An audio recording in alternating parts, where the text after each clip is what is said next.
بسم اللہ الرحمن الرحیم. ناظرین السلام علیکم. Movement disorder of society of Pakistan اور نیورولوجی اویئرنیس اور ریسرچ فاؤنڈیشن کی جانب سے پارکنسنز ڈیزیز کے اس پروگرام میں خوش آمدید. ناظرین، آج کے اس پروگرام میں ہم پارکنسنز ڈیزیز کے بارے میں ان چیزوں پر بات کریں گے کہ جو آگے چل کر ایشوز ہوتے ہیں. پارکنسنز ڈیزیز کی بیماری میں راشا ہوتا ہے، جسم میں سختی آتی ہے اور حرکت میں کمی آتی ہے، یہ تو ہمیں پتہ ہے.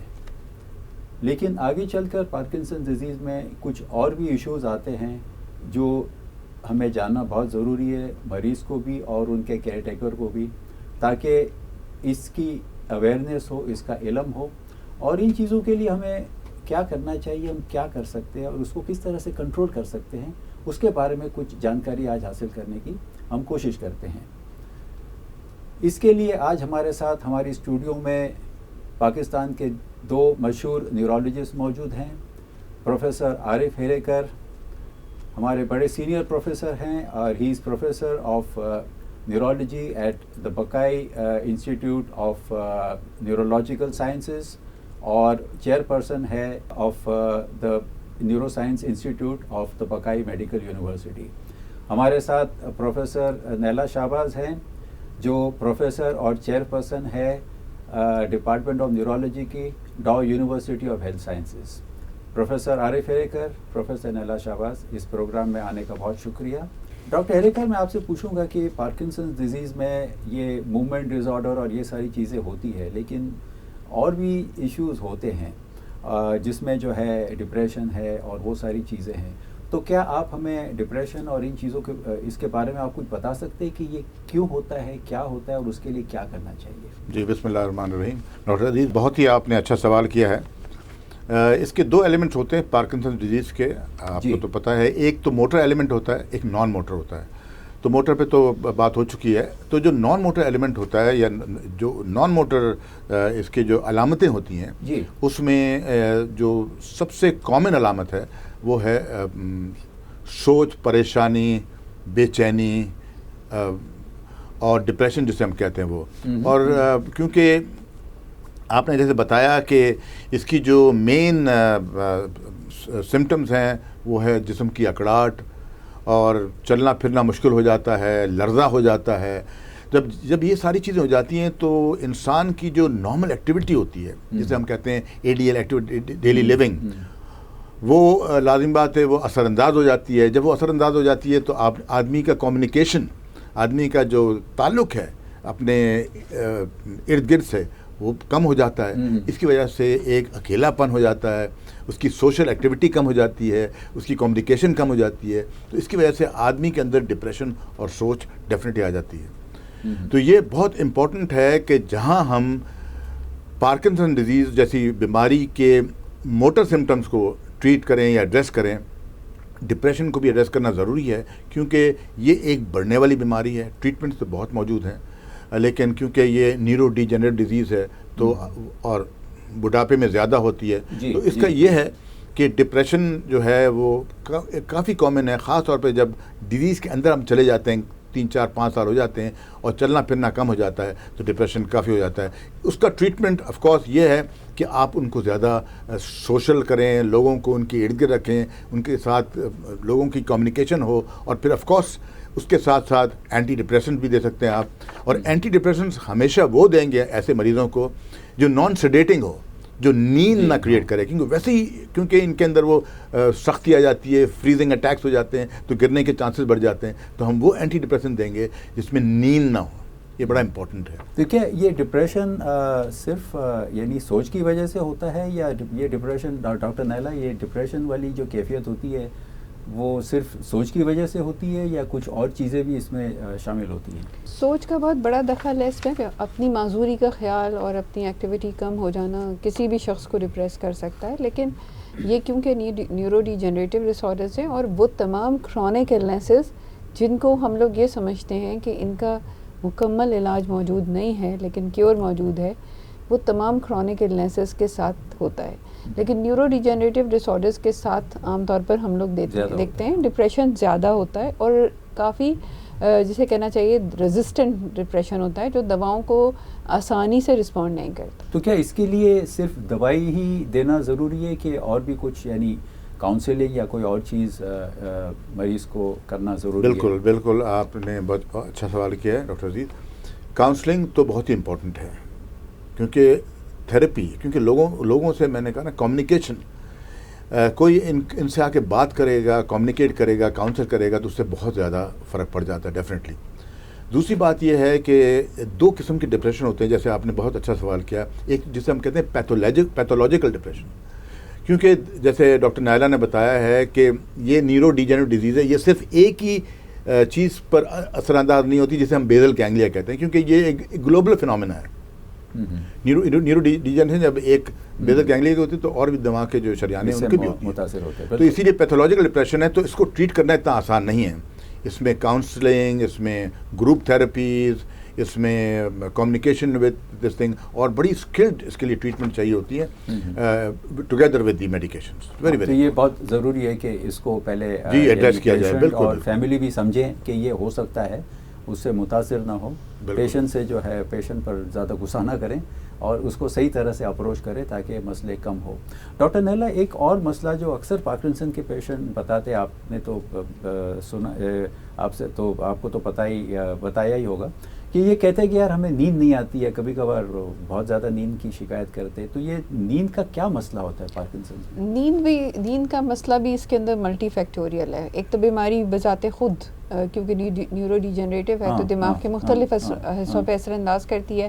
نیند اس کی وجہ سے، دواؤں کی وجہ سے نیند خراب ہوتی ہے. پھر جیسے ابھی ہم لوگ ڈسکس کر چکے، ڈپریشن ایک بہت بڑی وجہ ہے نیند نہ آنے کی. انگزائٹی اور ڈپریشن، آئندہ فیوچر میں کیا ہوگا، بیماری کتنی بڑھ جائے گی. مریض کو مختلف قسم کے خیالات ہوتے ہیں جس کی وجہ سے نیند جو ہے وہ متاثر ہو جاتی ہے اس طرح کے لوگوں کی، اور انہیں کافی سارے سلیپ پرابلمز ہوتے ہیں. سلیپ کے علاوہ اور بھی پرابلمز ہوتے ہیں، جیسے جس کو ہم لوگ پیراسومنیاز وغیرہ کہتے ہیں کہ جی صرف یہ نہیں ہے کہ نیند نہیں آ رہی، بلکہ نیند کے ساتھ بیہیویئر تبدیل ہو گیا. نیند کے اندر مریض ایگریسو ہو گیا، زیادہ خواب کے آ گئے، کبھی ایکٹیویٹی نیند کے اندر، سلیپ واکنگ، یہ وہ ساری چیزیں جو ہوتی ہیں. تو نیند سے اٹھ کر چلاتے بھی ہیں، نیند سے اٹھ کے چلاتے ہیں اور ایگریسو ہو جاتے ہیں. اور بعض دفعہ یہ علامات پارکنسن ظاہر ہونے سے پہلے بھی نظر آنے لگتی ہیں. بہت ساری دفعہ مریض بتاتے ہیں کہ جو یہ جو علامات ہیں نیند کے ڈسٹرب ہونے کی، یہ بیماری شروع ہونے سے پہلے ہی آ گئی ہیں. تو یہ چیزیں اس بیماری کا حصہ ہیں. تو اگر یہ نیند والا اس قسم کا مسئلہ ہو تو پھر آپ کیا کرتے ہیں؟ مریض کو کیا صلاح دیتے ہیں، کیا علاج کرتے ہیں؟ ایک چیز ہوتی ہے جس کو ہم سلیپ ہائیجین کہتے ہیں. ایک تو ہوتا ہے کہ آپ سلیپ ہائیجین مریض کی، ڈپریشن کو ٹریٹ کریے، سلیپ ہائیجین امپروو کریے. مریض کا سونے کا بستر کمفرٹیبل ہونا چاہیے، اندھیرے میں سوئے، آواز نہ ہو. اس کے لیے نیند ایسی ڈسٹریکشنز نیند کے دوران نہ ہوں جس سے اس کی آنکھ کھلے. رات کو زیادہ ٹی کافی نہ لیں، جی چائے، عادت ہے ہماری، چائے لے کر نہ سوئیں، اس طرح کی چیزیں نہ کریں. اس کے علاوہ دواؤں کی ڈوزز جو ہے وہ ایڈجسٹ کریں. بہت ساری دوائیں ایسی ہوتی ہیں پارکنسنس کی جن کو ہم لوگ کہتے ہیں بیڈ ٹائم پہ نہ دیں، اس سے سلیپ ڈسٹرب ہوتی ہے. ہم ڈپریشن کی دوائیں بھی ایسی ہوتی ہیں جو خواب والی نیند کو بڑھا دیتی ہیں یا سلیپ بیہیویئر کو ڈسٹرب کر دیتی ہیں. تو وہ دوائیں ہم بیڈ ٹائم پر نہ دیں، بلکہ ان کو بیڈ ٹائم سے تھوڑا سا پہلے کر دیں. اگر مریض زیادہ غنودگی میں جا رہا ہے تو کچھ دوائیں ہمارے پاس ہیں موڈافینل ٹائپ کی جس کو ہم دے سکتے ہیں. اگر اس کو نیند نہیں آ رہی ہے تو انگزائٹی زیادہ ہے تو کلونازیپام ٹائپ کی دوائیں ہیں جو ہم دے سکتے ہیں اس کے اندر. تو مطلب ہے کہ دونوں قسم کے علاج ہیں کہ یعنی ایک تو اس کے لیے سیدھی دوائی ہے، لیکن اسٹریٹ دوائی پہ ہمیں نہیں جانا ہے. جی جاننا ضروری ہے کہ نیند کیوں نہیں آ رہی ہے. ہو سکتا ہے کہ دوائیوں کی وجہ سے ہے، ہو سکتا ہے ڈپریشن کی وجہ سے ہے، اور سارے ایشوز ہیں کہ جو متاثر. تو پہلے اس کو آئیڈینٹیفائی کرنا کہ یہ نیند کیوں نہیں آ رہی ہے. اور جیسے کہ ڈاکٹر نائلہ نے بتایا کہ اگر اس کے باوجود نیند نہیں آتی تو اس سے دوائی بھی موجود ہے. جی ڈاکٹر عارف. جی میں اس میں ایک چیز ایڈ کروں گا کہ ڈاکٹر عزیز آپ کو پتہ ہے کہ جب تک انسان تھکتا نہیں ہے نیند کیسے آتی ہے. آپ کو اگر کسی کو یہ بڑی امپورٹنٹ بات ہے، this is a very very important factor کہ آپ کو نیچرل سلیپ پروڈیوس کرنے کے لیے ہم تو اگر دوائی دیتے ہیں تو ہم تو انڈیوس کرتے ہیں نا. تو انڈیوس کرنے سے پہلے سب سے امپورٹنٹ چیز جو آپ نے پہلے بھی ذکر کیا ہوگا پہلے لیکچرز میں کہ فزیکل ایکٹیویٹی کو ان کی بڑھانا بہت ضروری ہے. بالکل اس کا ذکر ہوا ہے. Physical therapy is a very very pertinent part of the treatment of Parkinson disease. جب آپ ان کی فزیکل ایکٹیویٹی بڑھائیں گے, ایک پراپر فزیوتھراپسٹ کو ڈیپیوٹ کریں گے, پیشنٹ جو ہے وہ اس کی ہاتھ پیر میں جان آئے گی, اس کے ہاتھ پیر کی ایکٹیویٹی بڑھ جائے گی اور تھکن بڑھ جائے گی. تو ایک natural slip, let's try that first. اگر وہ سب کرنے کے بعد ان کو تھکن نہیں ہوتی اور پھر وہ نہیں سوتے, then as a last resort you can always induce medication.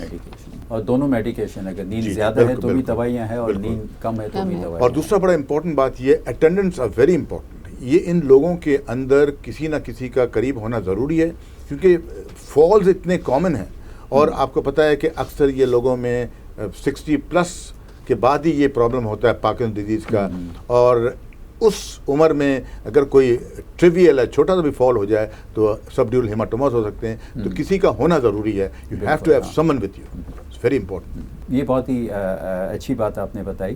اور اس میں جو ہے یا تو پیشنٹ کے رشتہ دار ہو یا کوئی کیئر ٹیکرز. ہاں ڈاکٹر نیلا, ایک اور مسئلہ جو ہے اکثر ہمارے پیشنٹ بتاتے ہیں کہ وہ جیسے کہ لیٹے ہوئی پوزیشن سے اچانک کھڑے ہوتے ہیں تو چکر آتی ہے اور گر جاتے ہیں, جو فالس کا ذکر کیا ہے, لیکن اچانک کھڑے ہونے سے, تو یہ کیا ہوتا ہے؟ اس کو ہم لوگ آرتھوسٹیٹک ہائپوٹینشن کہتے ہیں. یہ بھی اگین ایک دفعہ کچھ پارکنسنس کی قسمیں ایسی ہوتی ہیں جن کا یہ بڑا اہم حصہ ہوتا ہے کہ اس کے بغیر وہ بیماری میں ضرور ہوتا ہے کہ کھڑے ہوتے ہیں. اور کبھی یہ لیووڈوپا کا سائیڈ افیکٹ بھی ہوتا ہے. تو ایسے مریضوں کو جب خاص طور پہ جب یہ صبح سو کے اٹھتے ہیں یا بہت دیر تک بیٹھے رہنے کے آرام کے بعد جب کھڑے ہوتے ہیں, یا لیووڈوپا کی ڈوز کے فوراً بعد, یا بہت دیر تک کھڑے رہنے کی وجہ سے, جیسے ابھی ہم لوگ ایکسرسائز کی بات کر رہے ہیں, تو اگر بہت دیر تک کھڑا بھی رکھیں گے تو یہ تمام کنڈیشنز ہیں جس کے بعد ڈر ہوتا ہے کہ ان کا بلڈ پریشر کھڑے ہونے پہ وقتی طور پہ گرے اور دماغ کو دوران خون کم ہو جائے, جس کی وجہ سے اندھیرا آتا ہے اور فالز ہو سکتی ہیں. یہ فالز خطرناک ہو سکتی ہیں جیسے ڈاکٹر عارف نے کہا. اور یہ اس کو کنٹرول کرنے کے مختلف طریقے ہیں کہ ہم مریض کو کہیں کہ آپ آہستہ پہلے بستر سے ایک دم نہ اٹھیے, ایک دم کھڑے نہ ہوئیے, گریجولی ان کی ہم کہتے ہیں کہ گریڈڈ ان کی موومنٹ ہونی چاہیے. اس کے علاوہ اسٹاکنگز ہمارے پاس خاص طور پہ ہیں. ایبڈومنل کمپریشن کی بہت ساری جگہ پہ لوگ استعمال کرتے ہیں. Elastic league compression, pneumatic compression والی اسٹاکنگز ہیں جن کا ہوتا ہے. اور پھر اگر یہ سب چیزیں کام نہیں کرتی تو ہمیں پھر دواؤں کے اوپر آنا پڑتا ہے. مگر پہلی چیزیں یہ ہوتی ہیں کہ ہم دواؤں کی ڈوزز مریض کو تھوڑا سا ٹرین کریں کہ وہ اس چیز کو کنٹرول رکھیں, پانی مقدار رہے, سالٹ کی مقدار مکمل رہے. تو یہ چیزیں, تو یہ ساری چیزیں مل ملا کر جو ہے اس چیز کو کنٹرول کرنے میں ہمیں مدد کرتی ہے. اور جیسے کہ ڈاکٹر ہیریکر نے بتایا کہ فالز ایک بہت ہی خطرناک مسئلہ ہوتا ہے کہ اس ایج میں ویسے بھی ہڈیاں کمزور ہوتی ہے, اور اگر بار بار اگر فریکچرز, اور پھر اس میں جو ہے وہ مسئلے جو ہے وہ 10 گنا بڑھ جاتے ہیں. اس میں میں بھی اچھا, اس میں ایک چیز میں ایڈ کرنا چاہتا ہوں کہ یہ بہت امپورٹنٹ ہے کہ اگر ایک پیشنٹ کو پارکنسن ڈیزیز ہے اور ساتھ ڈائبٹیز بھی ہے تو وہ پھر کمپلیکس, وہ کمپاؤنڈ کر جاتا ہے. مطلب دونوں چیزیں جب مل جاتی ہیں تو پھر آرتھوسٹیٹک ہائپرٹینشن جو ہے وہ زیادہ پروناؤنس ہو جاتا ہے. دونوں بیماریاں ویری امپورٹنٹ. اور ایک اور بڑی امپورٹنٹ بات یہ ہے کہ جتنی اینٹی ہائپرٹینسو ہم یہاں پہ استعمال کرتے ہیں یا زیادہ استعمال کرتے ہیں ان سے گریز کریں, کیونکہ anti hypertensive medications will create a fall. بالکل. ایک اور بڑی امپورٹنٹ بات یہ ہے کہ لوگوں نے سنا ہوتا ہے کہ بھئی نمک کھانے سے بلڈ پریشر بڑھ جاتا ہے, تو لوگ کرتے کیا ہیں کہ نمک ہی بند کر دیتے ہیں. ہمارے پیشنٹ آتے ہیں جو ڈراؤزی ہوتے ہیں, ہم جب ان کا سوڈیم کراتے ہیں تو وہ سوڈیم اتنا کم ہوتا ہے کہ انہوں نے کھلائی نہیں ہوتی, ہم اس کو سوڈیم پلاتے ہیں اور ان کے چکر ٹھیک ہو جاتے ہیں. تو it's very important message to give to people کہ نمک کو کم کریں, بند نہ کریں. That's very important. یہ بالکل اندھاتون یعنی مشورے کو فالو کرنا بھی خطرہ ہے, کیونکہ نمک ظاہر ہے کہ جسم کے لیے ضروری ہے جیسے اور چیزیں ضروری ہے. تو اگر یعنی جنرل مشورہ تو آپ اس کو کہہ سکتے ہیں, لیکن اگر کوئی ایسا مسئلہ ہوتا ہے تو پھر ظاہر ہے کہ نمک بالکل بند نہیں کرنا ہے.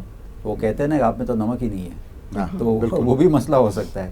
تو یہ یعنی بلڈ پریشر کا گرنا ایک اہم مسئلہ ہے جس کو مختلف طریقوں سے جو ہے ہم کنٹرول کر سکتے ہیں, جیسے کہ اسٹاکنگز ہے. پہلے تو احتیاط ہے, اور اس کے بعد جو ہے وہ کبھی کبھار اسٹاکنگز ہے اور دوائیاں ہیں، اور اس کو پریونٹ کرنا بہت ضروری ہے، ورنہ جو ہے اور بھی کمپلیکیشن ہو سکتی ہیں. جیسے کہ آپ نے بتایا کہ اور جو بیڈ ہے اس کو بھی آپ اس طرح کریں کہ at least he should be, because دیکھیں سینسز اتنی اچھی نہیں ہوتی once you into the disease, تو آپ اس کو یا تو گرل کر دیں بیڈس کو، ایجز جو ہیں ٹیبل وغیرہ کے ان کو آپ رفن کر دیں، احتیاط کرنا تاکہ ٹرامیٹائزیشن از منیمائزڈ. اچھا ڈاکٹر ہیریکر، ایک اور ایشو جو ہم پارکنسن کے پیشنٹ آگے چل کر شکایت کرتے ہیں وہ اس کے جو یورین کے، یعنی وہ کبھی کبھار پیشاب جو ہے وہ یا تو رک جاتی ہے اور نہیں آتی ہے، یا تو کبھی بہت زیادہ آتی ہے. تو کیا اس کی تھوڑی تفصیل آپ ہمارے ناظرین کو بتا سکتے ہیں کہ کیا ہوتا ہے، کیوں ہوتا ہے؟ جی اس کی بہت سی وجوہات ہیں. ایک پارکنسن کے اندر ہی بتا رہا ہوں کہ کیونکہ پارکنسن ڈیزیز ایک جنرلائز ڈیزیز ہے، آبویسلی پورے جسم میں ریجیڈیٹی آ جاتی ہے.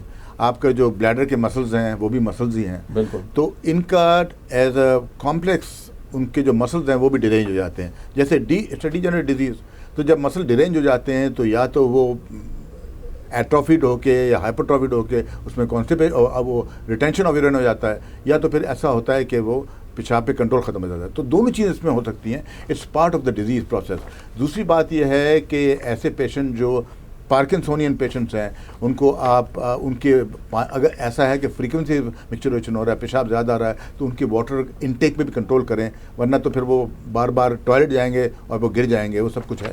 تو this is part of the complex thing. اچھا، ہاں بالکل. اور اس میں اور دوسری بات یہ ہے کہ لوگ ڈائیوریٹک بھی دے دیتے ہیں بلڈ پریشر کم کرنے کے لیے، وہ بھی اس کو ایگزیجریٹ کر دیتا ہے فریکوینسی میکچوریشن کو.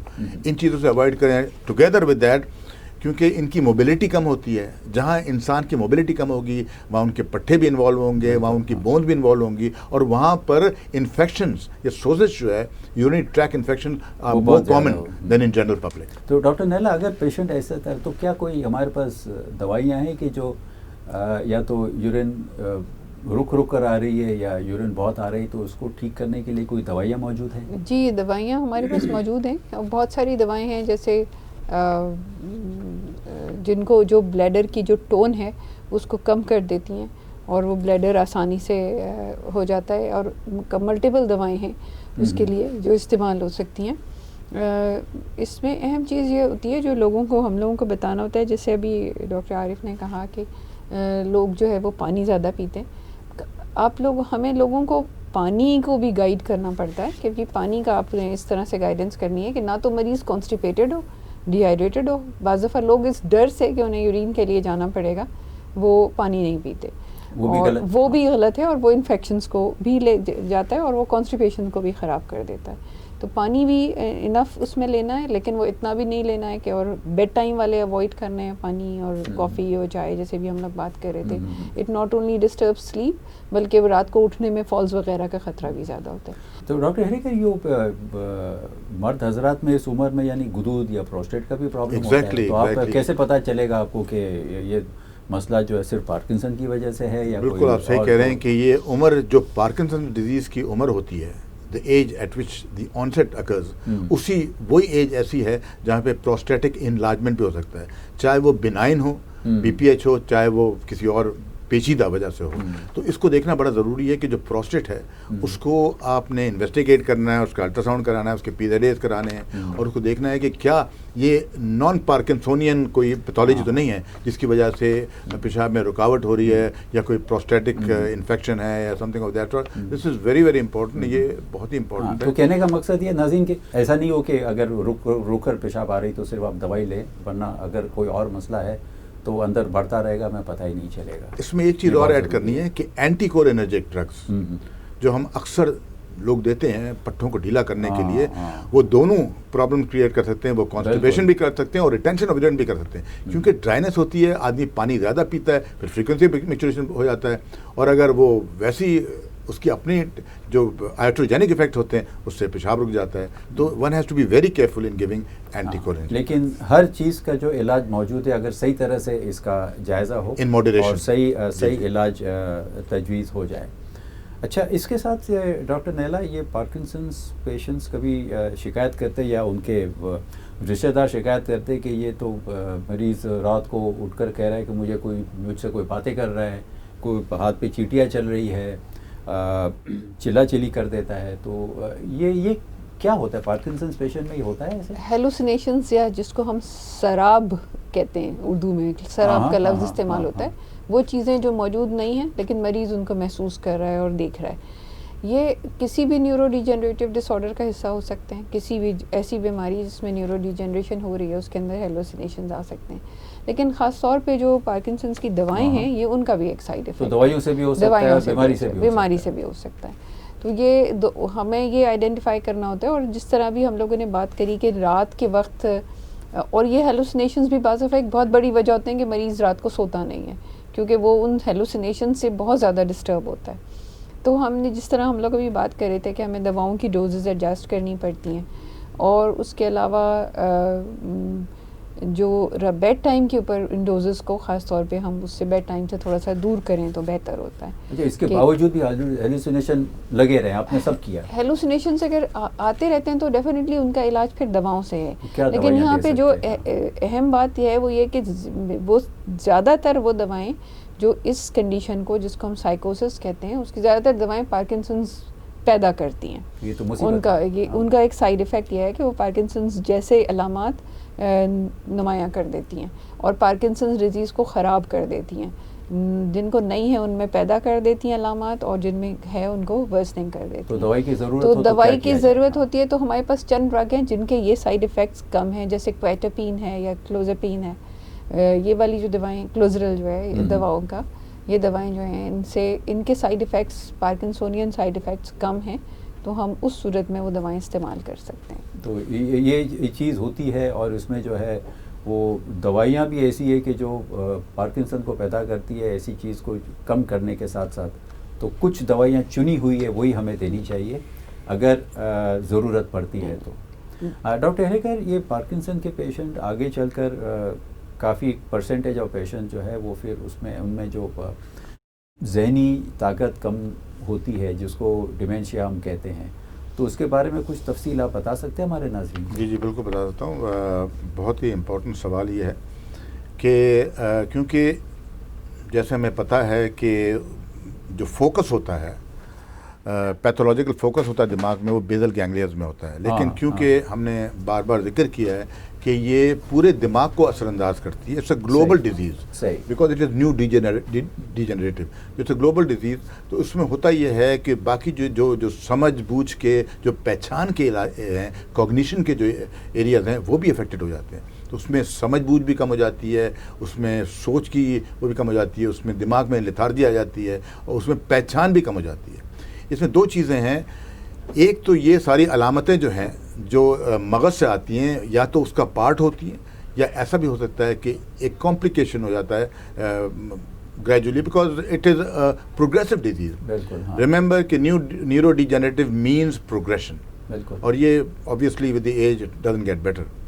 دوسری بات یہ ہے کہ بہت سی ایسی بیماریاں ہیں جو توازن یا سمجھ یا پہچان سے شروع ہوتی ہیں، جیسے لیوی باڈی ڈیمینشیا ہے، اور پھر اس کے اندر یہ باقی موٹر ایلیمنٹس آ جاتے ہیں. تو یہ بڑا امپورٹنٹ ہے کہ ان چیزوں کو دیکھا جائے اور ان کو انویسٹیگیٹ کیا جائے کہ کیا یہ پارکنسن پلس سنڈروم ہے، کیا یہ صرف پارکنسن ڈیزیز ہے، کیا یہ لیوی باڈی ڈیمینشیا ہے.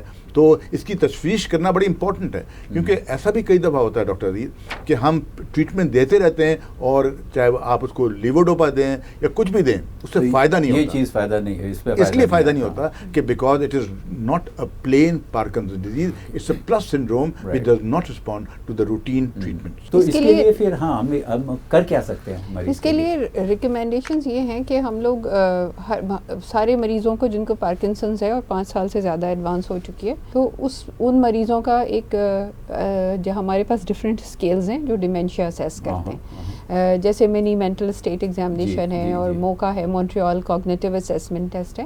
تو ریکمینڈیشنز یہ ہیں کہ اگر آپ سال میں ایک دفعہ اپنے مریض کے اوپر مونٹریال کوگنیٹیو اسیسمنٹ ٹیسٹ لگا دیتے ہیں، اور آپ نے یہ آئیڈینٹیفائی کر لیا کہ اس کو ڈیمینشیا ہے، اس کے بعد یہ ٹیسٹ بار بار کرنے کی ضرورت نہیں ہوتی ہے، لیکن آئیڈینٹیفائی کوگنیٹیو ڈکلائن آپ آئیڈینٹیفائی کر لیتے ہیں، اور وہ آئیڈینٹیفائی کر کے اور پھر آپ اس کو دواؤں سے بھی کنٹرول کر سکتے ہیں۔ اس کے علاوہ جو اور دوسری بیہیویئر تھراپیز ہیں جس سے آپ ڈیزیز پروگریشن، کیونکہ نیورو ڈیجنریٹیو ڈس آرڈر ہے 44% تک لوگوں کو ڈیمینشیا ہو سکتا ہے، 44% لوگوں تک کو ڈیمینشیا ہو سکتا ہے، وچ از ویری ہائی۔ تو ایسے لوگوں کو آپ نے اگر آئیڈینٹیفائی کر لیا تو آپ ان لوگوں کو پھر اس کے حساب سے علاج بھی دیتے ہیں، دوائیں بھی ہیں آپ کے پاس جو ڈیمینشیا کا ویسے دنیا میں علاج نہیں ہے، لیکن آپ اس کو سلو کر سکتے ہیں لاکہ دوسرے ڈیجنریٹیو ڈس آرڈرز کی طرح۔ تو ایک دفعہ ڈیمینشیا سیٹ ان ہو گیا تو اس کو بھی پھر اسپیشل کیئر کرنی پڑتی ہے کہ دواؤں کو۔ بہت شکریہ ناظرین۔ اس کے ساتھ میں ایک بات بتاتا چلوں کہ جب یعنی رشتہ دار یا جو کیئر ٹیکرز ہے جب یہ سارا دیکھتے ہیں، چاہے ہیلوسینیشن ہے یا چاہے یادداشت متاثر ہے، تو یعنی مریض کو ٹوکنا شروع نہ کریں، وہ تو بھولتا رہے گا، وہ تو کچھ دیکھتا رہے گا، وہ تو کچھ کہتا رہے گا، وہ تو بیکی ہوئی باتیں، لیکن اس کا قصور نہیں ہے، ان سے دلیل نہ کریں، لیکن سمجھیں کہ یہ بیماری کی علامات ہو سکتی ہے اور اس کو سمجھنے کی کوشش کریں اور اس کی یعنی علاج کی طرف جائیں، کیونکہ کافی ساری یہ چیزیں قابل علاج ہے جس سے سکون مل سکتا ہے۔ پروفیسر عارف ہیریکر، پروفیسر نیلا شہباز، آپ دونوں کا بہت بہت شکریہ۔ یہ آپ آخر میں آپ ہمارے ناظرین کے لیے اس کے متعلق آخری میسیج کیا دیں گے؟ میرا ناظرین سے یہ میسیج ہے کہ یہ ایک بڑھاپے کی ایک علامت ہے یا بیماری ہے۔ مریض سے جس طرح آپ نے پہلے بھی بتایا اچھی طرح سلوک کیا جائے، مٹھاس سے کیا جائے، بالکل اس کو ہوپ فل کیا جائے، اس کو بتایا جائے کہ آپ ٹھیک ہو جائیں گے، تاکہ وہ مینٹلی بھی زیادہ امپروو کر جائے۔ That's very important. ڈاکٹر نیلا، آپ کی کوئی میسیج؟ جس طرح آپ لوگوں نے کہا، مریض کو یہ سمجھانا کہ آپ کی زندگی ابھی بھی بامقصد گزر سکتی ہے، اور اس کو جتنا عرصے تک ہم ایکٹیو رکھ سکیں ان ساری کمپلیکیشنز کے باوجود، یہ بہت اہم ہے کہ وہ جتنا ایکٹیو رہے اتنا بہتر ہے۔ بہت بہت شکریہ۔ تو ناظرین، ہم نے دیکھا کہ پارکنسن کی بیماری میں صرف یعنی حرکت متاثر نہیں ہوتی ہے، لیکن اور سارے ایشوز بھی ہوتے ہیں، لیکن یہ سارے ایشوز کو اگر ہم صحیح طرح سے دیکھیں، ڈائگنوز کریں اور صحیح طرح سے اس کا علاج کریں تو مریض کی کوالٹی آف لائف کئی گنا بہتر ہو سکتی ہے، اور اس کی جو یعنی لائف بھی تو بڑھ سکتی ہے، لیکن اس کی جو سراؤنڈنگز اور اس کے جو یعنی فیملی ممبرز ہیں ان کو بھی ایک طرح سے سکون مل سکتا ہے، اور تمام طرح سے ایک اچھی بہتری ہو سکتی ہے پیشنٹ کے لیے اور ان کی فیملیز کے لیے۔ ناظرین، آپ نے ہمیں سنا، آپ کا بہت بہت شکریہ۔ آپ کو ہمارا پروگرام کیسے لگا یہ آپ ضرور ہمیں بتائیں، آپ ضرور ہمیں لکھیں، ہم آپ کے سوال کے منتظر ہیں، اور ہم کوشش کریں گے کہ جہاں تک ہو سکتا ہے آپ کے سوالوں کا جواب ہم دینے کی کوشش کریں۔ بہت شکریہ، اللہ حافظ۔